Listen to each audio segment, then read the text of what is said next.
Naitwa Kamishna Msaidizi wa Polisi Mama Fupa, Kaimu RPC mkoa wa Dodoma. Taarifa kwa umma.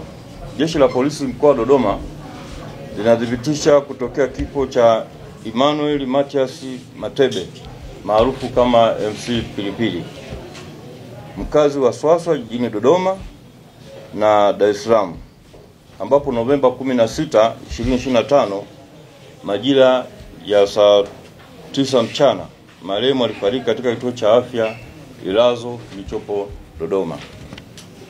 Kabla ya kufikwa na umauti, majira ya saa 8 mchana, msaidizi wake Hasani Ismaili alipigiwa simu na mtu asiyefahamika na kuomba wakutane naye.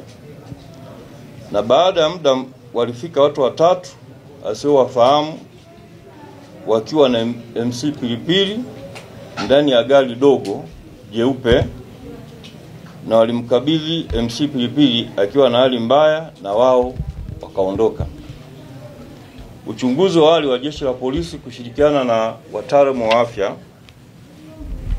umebaini MC Pilipili alifariki dunia baada ya kushambuliwa maeneo mbalimbali katika mwili wake. Jeshi la Polisi linaendelea kufanya uchunguzi kubaini wale wote waliohusika na tukio hili.